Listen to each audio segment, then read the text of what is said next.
January 20, 2025. The afternoon sun shone in the Oval Office. President Donald Trump sat at his desk. He picked up his pen to sign an important paper. This was an executive order.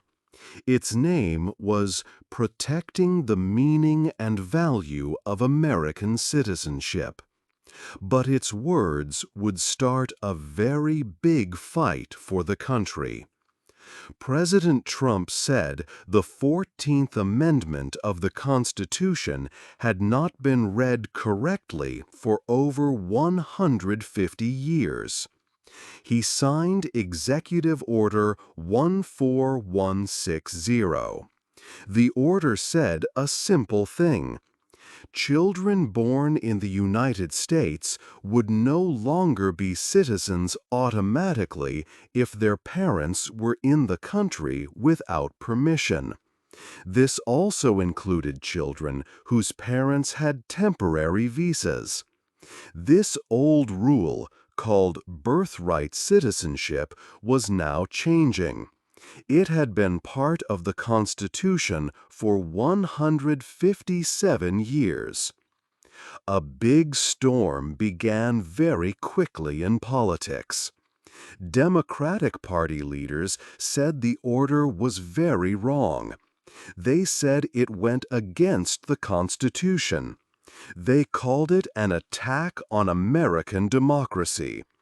House Minority Leader Hakeem Jeffries said it was the biggest attack on people's rights in a long time. But President Trump's supporters were happy.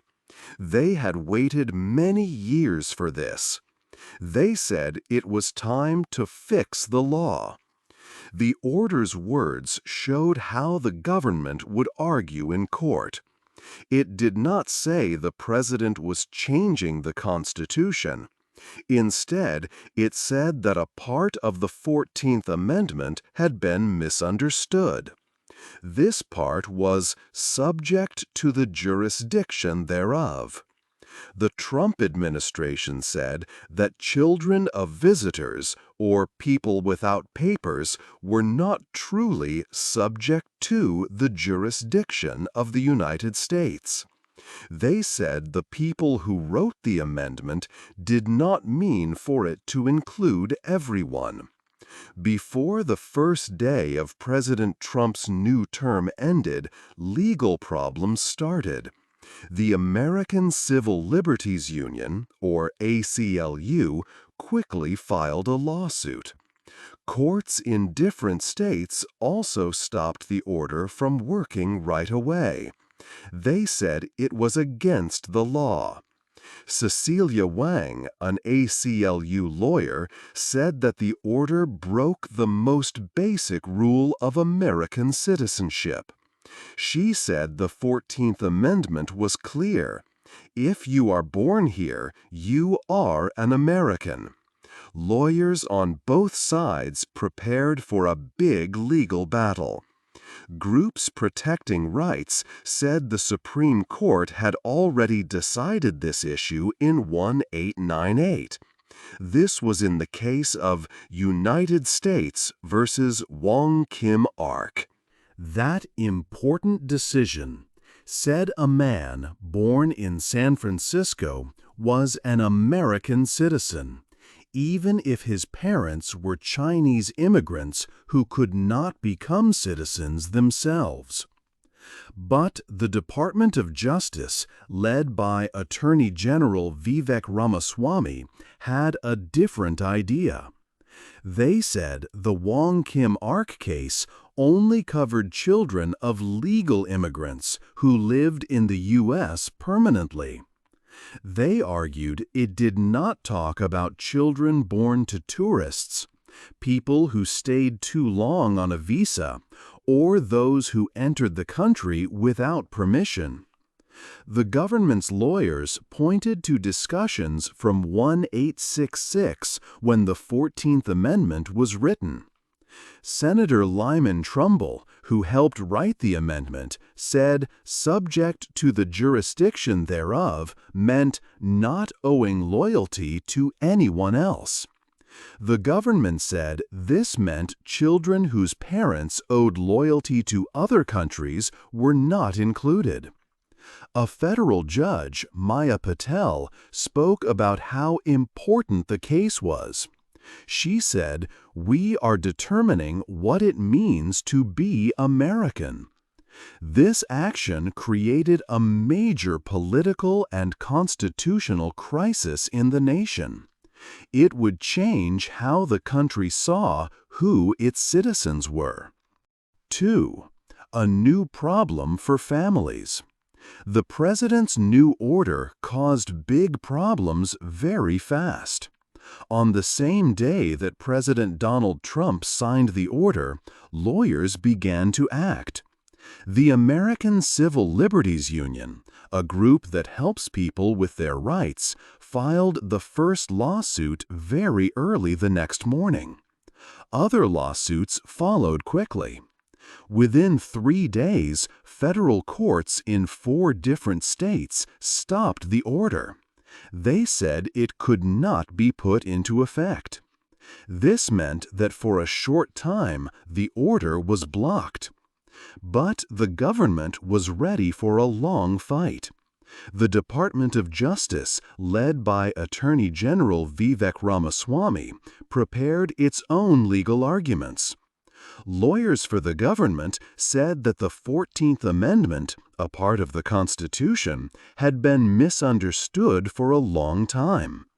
They argued that children born to parents who were in the United States without permission or on temporary visas were not truly under the country's full power, so they should not get citizenship.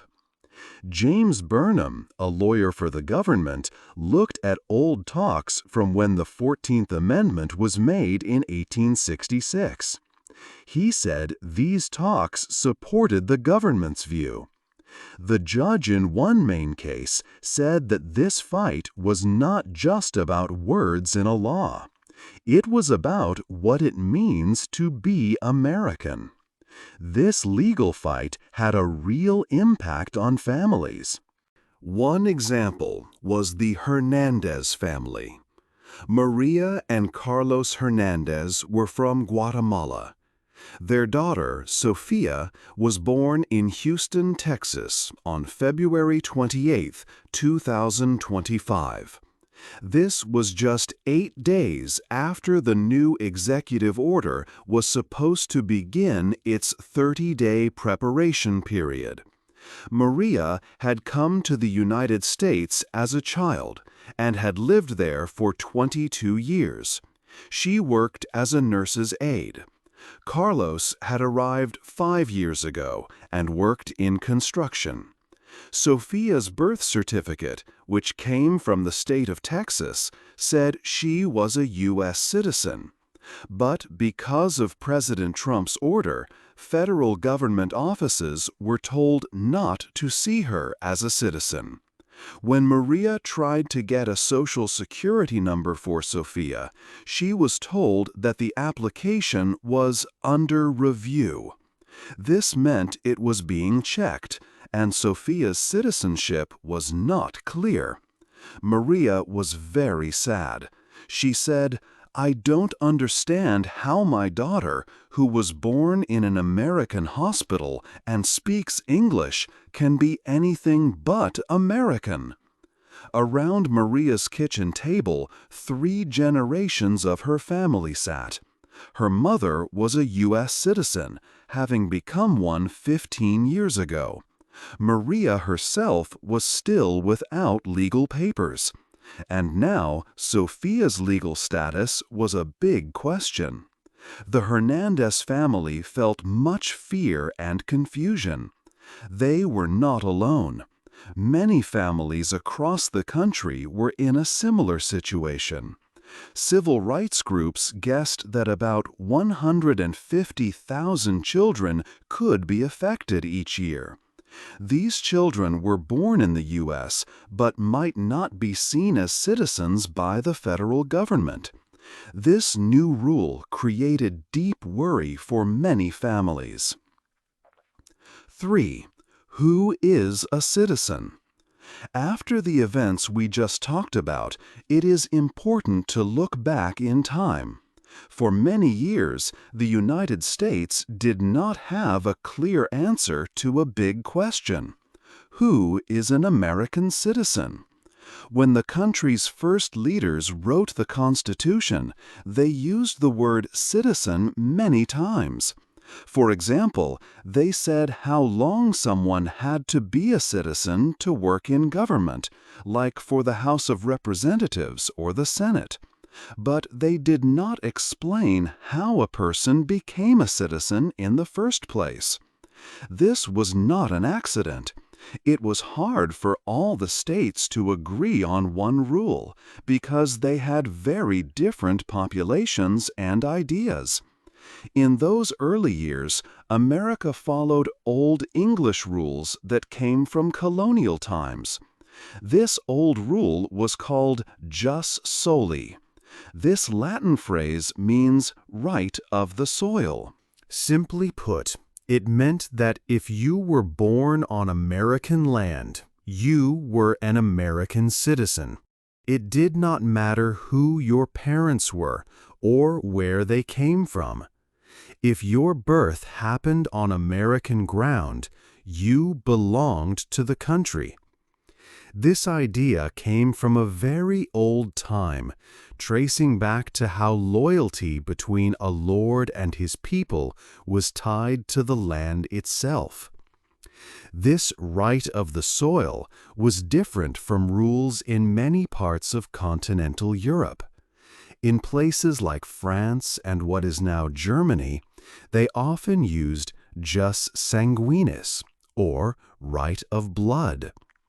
This rule said that you were a citizen because of your parents. If your parents were citizens, then you were too, no matter where you were born. These European nations liked the right of blood because it fit with their ideas of people belonging to a certain group or nation based on their family. But America chose the English way, focusing on the place of birth. After America became independent, most states kept this jus soli idea. However, the legal rules were often not clear and not the same everywhere. This created confusion. For example, in one situation in 1813, the U.S. government faced a question about a man born in South Carolina. His parents were British and had later moved back to England. Was this man American or British? James Monroe, who was then the Secretary of State, said the man was American. Monroe wrote that the country where a person is born has a claim to his allegiance, meaning the country where you are born has a right to your loyalty. But Monroe's idea was not accepted by everyone. The lack of a clear national rule created many problems. Some states denied citizenship to children whose parents were from foreign countries, even if the children were born in America. Other states granted citizenship freely to everyone born within their borders. This resulted in a mixed-up set of citizenship laws that varied greatly from state to state and depending on the situation. For instance, free Black Americans faced the greatest uncertainty. Some states recognized them as citizens, allowing them to vote or hold public jobs. But others clearly said they could not be citizens. The federal government also remained silent on their status. This situation showed that America still had a big, unsolved problem about who truly belonged and who could call themselves a citizen. 4. The Dred Scott story. Dred Scott was an enslaved man in the state of Missouri. His story is important because it changed how America understood citizenship in a very sad way. His owner, a doctor, took him to places where slavery was not allowed, like Illinois and the Wisconsin Territory. When they returned to Missouri, Dred Scott believed he should be free. Living in a free place made him free, he thought. So he went to court to sue for his freedom. This was a very brave thing to do. His case, Dred Scott versus Sandford, moved slowly through different courts. Finally, it reached the highest court in the United States, the Supreme Court, in 1856. The Chief Justice at that time was Roger Taney. He was a man from Maryland who owned enslaved people. On March 6, 1857, the Supreme Court announced its decision. It was a very bad day for many Americans and for the idea of equality. The court ruled that black people, no matter if they were enslaved or already free, could never be American citizens. Chief Justice Taney wrote that black people were of an inferior order and had no rights which the white man was bound to respect. He said that when the country was founded, black people were not seen as citizens and were not meant to be included as such in the Constitution. This decision took away the rights of many free black Americans who had thought they were citizens. Some had even voted or held jobs in government. The ruling also made people in the northern states very angry. They saw it as proof that the powerful slave states controlled the national government and were pushing for slavery everywhere. Instead of calming the arguments about slavery, the Dred Scott decision made them much worse. It showed that the law was used to protect slavery and deny basic human dignity. It became clear to many that the country was deeply divided and that a big conflict was coming. This decision pushed the United States closer to the Civil War. Figures like Abraham Lincoln spoke against it, saying it went against the idea that all people are created equal. The Dred Scott story is a sad reminder of a time when the legal system failed to protect basic human rights and deepened the divisions in the nation, leading to a great war. 5. A change to the law. The long, hard Civil War had ended, but the fight for what it meant to be an American was not over. After the war, some states in the South tried to create new laws called black codes.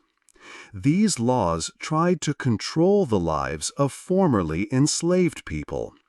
They wanted to limit their rights, even though slavery was now illegal. These new laws made it clear that the Supreme Court's decision in the Dred Scott case was still a problem. That decision said black people could not be citizens. Congress knew this had to change.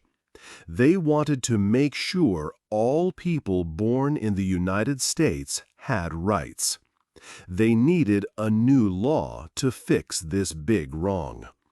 So leaders in Congress, like Representative John Bingham of Ohio, began to work on a new amendment to the Constitution. An amendment is a change or addition to the Constitution. Their goal was to make citizenship clear for everyone. They wanted to make sure no group of people could be left out again, especially because of their race. They created the 14th Amendment. This important new law had a clear sentence about citizenship. It said, "All persons born or naturalized in the United States and subject to the jurisdiction thereof are citizens of the United States and of the state wherein they reside." This meant two main things. First, if you were born in the United States, you were a citizen. Second, if you came from another country and followed the rules to become a citizen, naturalized, you were also a citizen. The words "all persons" were very important. The people who wrote this amendment wanted these words to be wide and include everyone. They did not say "all white persons born" or "all children of citizens born." They simply said "all persons." This meant that citizenship would be for everyone born on American land. They had seen how easily governments could take away rights from certain groups. This new rule was meant to stop that from happening again. But what about the phrase "subject to the jurisdiction thereof"? This part confused some people. Senator Lyman Trumbull, who helped write the amendment, explained it. He said it meant that only a few special groups would not be citizens. These included children born to foreign diplomats, like ambassadors, who were not fully under American law. It also included children born to an invading army during a war. Beyond these two very small groups, everyone else born in the United States would be a citizen. Some lawmakers asked direct questions about this. Senator Edgar Cowan of Pennsylvania asked if it would include children of Chinese immigrants or even gypsies, a term used then for Roma people. Senator Jacob Howard and Senator Trumbull answered clearly, yes, it would. They said that anyone born on American soil would be a citizen. Their parents' race, country, or legal status did not matter. Senator John Conness from California, where many Chinese immigrants lived, agreed. He said he was in favor of giving citizenship to children born to Chinese parents in California. The people who created this law wanted it to be for everyone. They wanted to prevent any future government from using a person's race or their parents' situation to deny them citizenship. This change was meant to create a fair and equal rule for all. 6. A man named Wong Kim Ark. After the new law, the 14th Amendment, became part of the Constitution, its meaning was soon put to the test. This happened in 1898. In a very important case about a man named Wong Kim Ark. Wong Kim Ark was born in San Francisco in the year 1873. His parents were from China.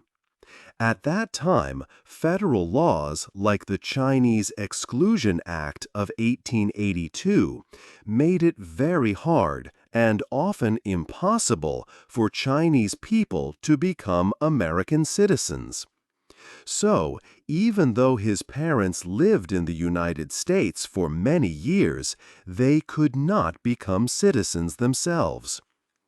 In 1894, Wong Kim Ark decided to travel to China to visit his family. But when he tried to come back to the United States, immigration officers stopped him. They told him he was not an American citizen. The government's lawyers argued that because his parents were Chinese and could not become citizens, he was also not a citizen of the United States. They believed that the part of the 14th Amendment that says subject to the jurisdiction thereof did not apply to him. The government's argument was that this phrase meant more than just being born in the country. They thought it meant a person's parents also had to owe full loyalty to the United States or be able to become citizens. Since Wong Kim Ark's parents were not allowed to become citizens and were still considered subjects of the Chinese Empire, the government argued their son should not be a citizen. This difficult question went all the way to the highest court in the land, the Supreme Court of the United States. The court had to decide what the 14th Amendment truly meant for people like Wong Kim Ark. In 1898, the Supreme Court made its decision. By a vote of 6-2, the Supreme Court ruled in favor of Wong Kim Ark. The court said that because he was born in the United States, he was indeed an American citizen. Justice Horace Gray wrote the main opinion for the court. He explained that the idea of birthright citizenship had been a long-standing rule going back to English law. It meant that almost anyone born in a country was a citizen of that country. The court also explained that the phrase "subject to the jurisdiction thereof" meant that a person was simply under the laws of the United States. It meant they had to obey American laws, pay taxes, and follow rules just like anyone else. It did not mean their parents had to be able to become citizens or owe special loyalty to a foreign country.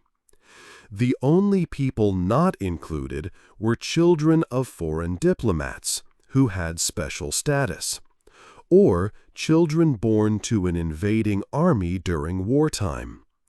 This important decision made it very clear.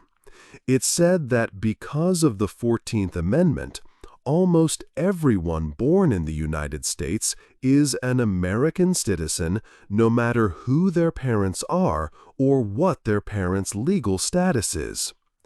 The ruling ensured that children of immigrants from all countries, including those from Europe, were recognized as citizens if they were born here. The case of Wong Kim Ark confirmed the principle of birthright citizenship for the next century, making the United States unique in its broad definition of citizenship. 7. A modern fight.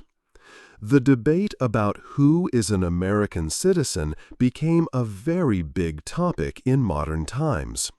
For many years, birthright citizenship was not often discussed in politics. But with new immigration patterns, it grew into a major national issue. Some politicians and people in the news began to speak strongly against birthright citizenship. They used a term called anchor baby. This term suggested that people came to the United States illegally just to have children. The idea was that these children, born in America, would then help their families stay in the country. People who used this term claimed that birthright citizenship encouraged more illegal immigration. News stories sometimes showed pregnant women crossing the border, making the issue feel urgent. However, many experts said there was little proof for this birth tourism on a large scale. The anchor baby story was politically powerful because it simplified a complex constitutional question. Legal experts from different sides began to argue deeply about the 14th Amendment. This important amendment says, all persons born or naturalized in the United States and subject to the jurisdiction thereof are citizens of the United States. The specific words, subject to the jurisdiction thereof, became the main focus of this modern fight. Those against birthright citizenship argued that the people who wrote the 14th Amendment in 1866 never meant for it to include children of people who were in the U.S. unlawfully or just visiting. They believed that subject to the jurisdiction thereof meant a full political loyalty to the U.S., which they argued undocumented parents did not have. They said the amendment was mainly designed to give citizenship to formerly enslaved people. They pointed to early talks by Senator Lyman Trumbull, one of the amendment's key authors, who mentioned exceptions for children of foreign diplomats. But people who defended birthright citizenship disagreed strongly. They said the amendment's words were very clear and all persons. They pointed to the 1898 Supreme Court case of Wong Kim Ark. In that landmark case, the court decided that a person born in the U.S. was a citizen, even if their Chinese parents were not allowed to become citizens. This important ruling, they argued, made the meaning of birthright citizenship clear for over 100 years. They said, subject to the jurisdiction thereof simply meant being under American law, which everyone in the country is, no matter their parents' status. This modern fight became very real in 2025. President Donald Trump signed an executive order. This order said that children born to parents who were in the country without legal permission or on temporary visas would no longer be citizens at birth. The president argued that the 14th Amendment had been misunderstood for over 150 years. This action started an immediate legal battle across the nation. Groups like the American Civil Liberties Union quickly filed lawsuits to stop the order. They said the order went against the most basic rule of American citizenship and long-standing Supreme Court decisions. The Department of Justice, working for the president, argued that the Wong Kim Ark case did not apply to all situations, like children of tourists or those present without authorization. Federal judges quickly issued initial orders blocking the executive order in many states. This meant the legal fight would quickly go to the highest court in the land, the Supreme Court. Both sides had strong legal and historical arguments. This fight was not just about new immigration rules. It was about what it truly means to be an American citizen, creating a deep split in the country over the correct meaning of a very old and important law. 8. What is an American? In the year 2025, a big question came before the highest court in the land, the Supreme Court. This court case was about more than just a law. It was about the heart of the nation. It began because President Donald Trump signed an executive order, changing how birthright citizenship worked. This order said that children born in the United States to parents who were not here legally or who were here on temporary visas would not be citizens. For more than 150 years, being born on American land meant you were an American citizen. This idea came from the 14th Amendment, written after the Civil War. It said that all persons born in the United States were citizens. This was meant to fix past wrongs and make sure everyone born here belonged, no matter their parents' background.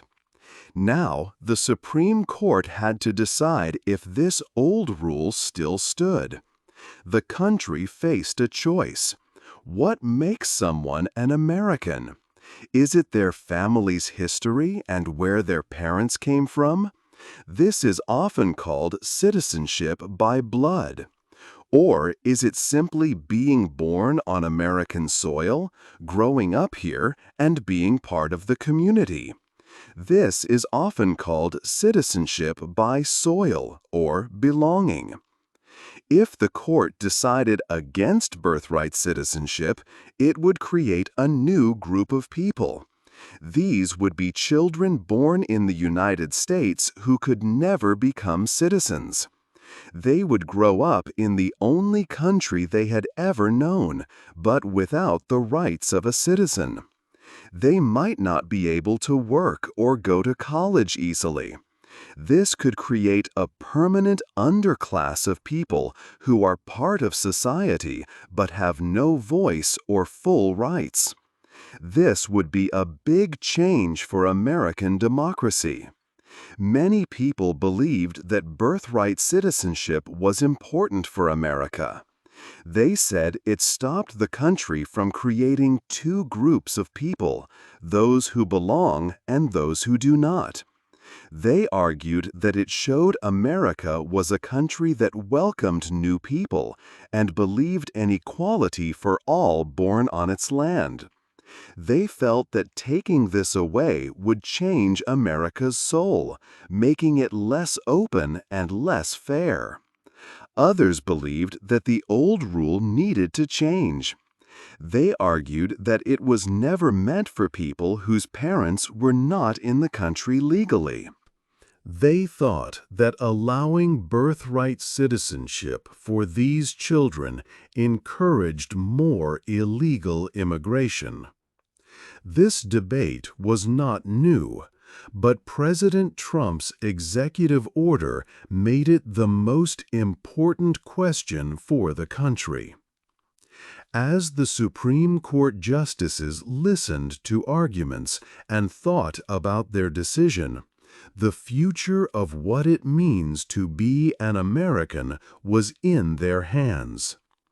Their ruling would affect millions of lives and set the path for the United States for many years to come. It would show the world what kind of nation America truly is. What do you think makes someone un-American? Hey there! Just a second before you go. If you learned something new today, please give this video a like, write your thoughts in the comments, and subscribe to the channel. It only takes a second, and it really, really helps to create even better English videos for you. Your support means the world. Thank you.